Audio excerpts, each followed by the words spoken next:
За време на изборниот процес забележани се нерегуларности при гласењето на слепите лица и лицата со оштетен вид.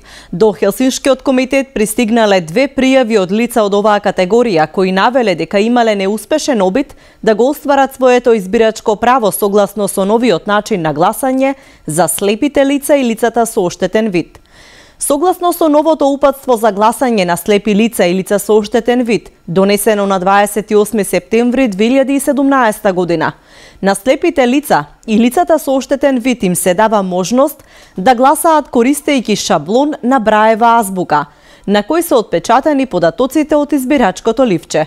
Шаблонот е изработен со цел секое слепо лице, односно лице со оштетен вид, да може да гласа самостојно и тајно. На лицата кои ги пријавиле неправилностите не им било овозможено да го остварат своето избирачко право согласно со новиот начин на гласање, бидејќи, како што навеле, посебните шаблони на Браева азбука се уште не биле пристигнати на 2 одделни избирачки места. Пријавите биле примени околу 8 часот денеска. Согласно со член 91 од Избирачкиот законник, Државната изборна комисија изборниот материјал го предава на општинските изборни комисии најдоцна во рок од 72 часа пред денот определен за одржување на изборите, додека согласно со член 92, Општинската изборна комисија е должна еден ден пред денот определен за одржување на изборите да го предаде изборниот материјал на избирачките одбори на територијата на Република Македонија.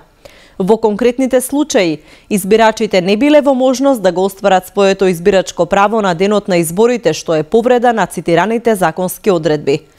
Подоцна биле информирани дека шаблонот бил доставен до избирачките места околу 8:30 часот, односно час и половина по отварањето на избирачките места за гласање, информираат од Хелсиншкиот комитет. Меѓу другите пријави, добиле поплака од лице вработено во јавно предпријатие, кое навело дека не може да го оствари своето избирачко право, бидејќи било на работа во текот на целиот изборен ден без можност за замена. Хелсиншкиот комитет ваквиот случај го пријавил во Министерството за труд и социјална политика со цел да се изврши надзор за фактичката состојба во конкретниот случај од страна на инспектор за труд.